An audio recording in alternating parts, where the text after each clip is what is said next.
And we're back. Next, we're going to be talking about, those non-game related influences that help us in our development process. I wanted to open up this discussion just by saying, my top non-game related influence is definitely music. And the type of music would be like ambient or electronic or mood music or chiptunes or anything like that. I'd like to counter by saying music does pretty much nothing for me development-wise. All right, homie G, what does it for you? I don't know. That's why you were going to go first. See, that's why you suck, because you have no outside of game influences. Music is actually a pretty good one, because anytime I hear a sweet chiptune that isn't from a specific game, it definitely makes me think of the 8-bit, 16-bit era, and I listen to these songs and I just imagine how they would sound in a game and the types of scenes that they would be placed in. I don't know, for some reason that always helps influence, thoughts on story or, the background or the areas or stuff like that. So basically you're saying you use it to get into a specific mode of thought, a way of thinking about the presentation of games, and that allows you to develop properly or more efficiently. Yeah, it kind of, if I want to think about, say, some scene in a game where the character is running around and chasing some dude,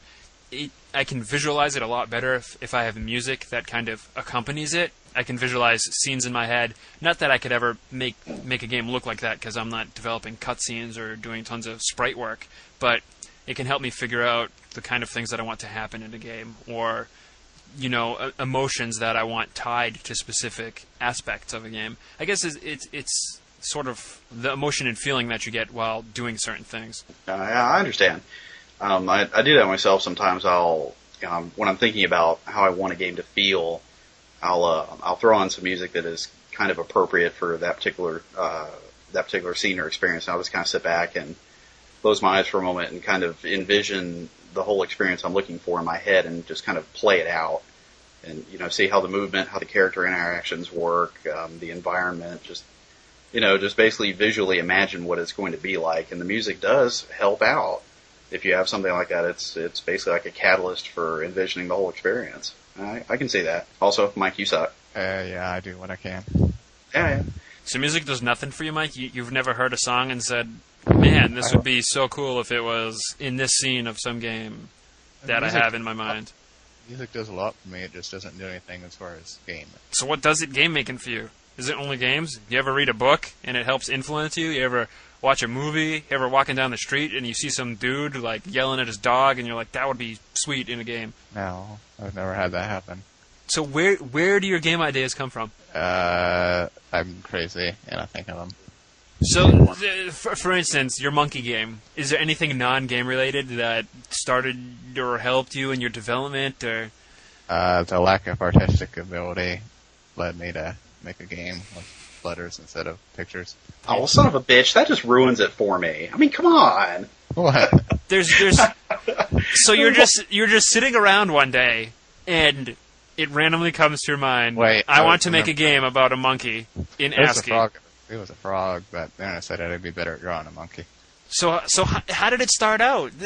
Was it because you saw a game, and you saw a game that was ASCII related and it seemed cool, or was it something else?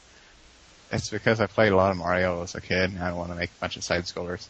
In ASCII. Well, that seemed like a unique approach, and one that might be fun and novel.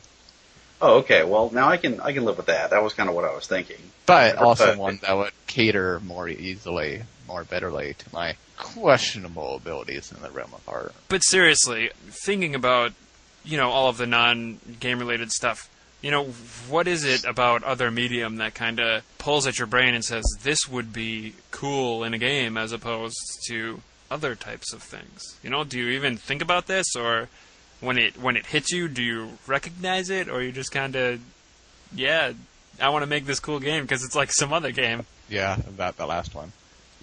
Oh, you of have. Course, I mean, if I have an original idea, every once in a while I stumble upon one, then that's great. But usually that's just a stumbling around. Not yeah, really but where do you think that comes from? Do you really want to know how my mind works? Sure, that's the whole point of this discussion. Well, I wouldn't be able to explain it to you. I think, some of it is mostly, there's a lot of just random trial and error. I don't really have a set process as to how I come up with an idea. I just kind of play around with things till I find something I think is cool. So you're telling me you've never seen a picture of something or a painting of something cool, and you just think that would be badass in a game? Like, you've never looked at a piece of artwork of some dude holding a trident, spearing a dragon, and you're like, that would be sweet. I should make a game about dudes with spears killing dragons. You know, it just doesn't really come to mind. I mean, I'm telling you, I'm sure over the years I have been exposed to various outside influences that have aggregately created various influences on me. But, like, as far as a conscious knowledge of these things happening. Really? That doesn't happen to you? That's so weird. I'll be like, looking for a new wallpaper for my desktop, and there'll be like a really beautiful picture of a forest. And then the first thing I think is, man, that would be sweet if there was a game where you walk into this wicked beautiful forest and it looks totally sweet, and you're by yourself and doing whatever. How about, I was playing Tetris a few days ago, and I got to the point where I had some columns that were higher than other columns, so it kind of looked like... No, this doesn't work, because Tetris is a game. Oh, I'm just explaining an It has to be non-game related. And, like, the columns were in such a way that it looked like maybe a platformer with gaps you had to jump over. And I thought, oh man, I gotta get to work on my Monkey game again. That's how the influences work with me. I guess it sort of counts, but that's a game. Tetris is like, a game, so... To me, honestly, when I saw the whole discuss non-game influences on your development process, what I thought of was, yeah, the influences are the other things that I do, and they take me away from it. My non-gaming influences are the reason I never finish anything. Exactly. That's what I thought. I'm surprised. I thought, you guys would be a lot more of the mind where, you see something and then, one of the first things you envision is that would be cool in the game. I wish I could make a game about this. I don't know. Maybe it's just me. I don't know. Can you back me up here, or are you gonna, just say I suck and run? He's gonna side with me. Come on. I'm sorry. I was playing a game. Trying to get some inspiration.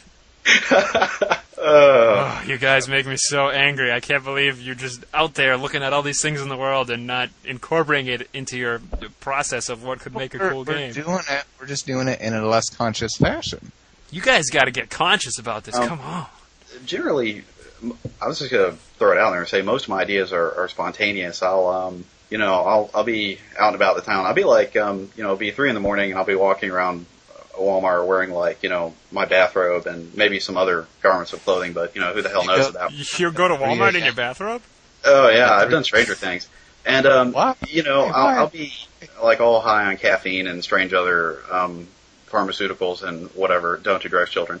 But sometimes I'll just have these weird things like on the ride to work. I'll have a CD with nothing but porn grooves. Songs from pornography. I mean.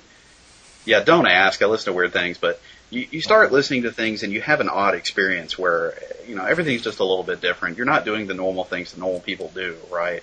Normal person gets up, goes to Starbucks, gets their damn coffee, hops in their SUV or their truck or whatever, or, drives down the freeway for 15 minutes and then hops off and, cuts across town and all this banal, boring shit. I do weird stuff, and in the process of doing these weird things, I sometimes come up with these really, really crazy ideas. Sometimes they turn into games, and then sometimes I go, God, why the hell would I want to make that? And then I forget about them. So, why would I want to make a game about driving to Walmart in my robe while listening to porn tubes at 3 a.m? Actually, I think that might make a really good game as long as you're running over people in the process, Like if you get points for running over indigents or something like that, I mean, I don't know if it'd be politically correct, but... The deviation from society norms is an influence on your game making? Yeah. I mean, if you want to put it that way, I mean, it makes it sound so dirty. I think we're going to have to call this one quits. This is getting a little too out there. Off the wall.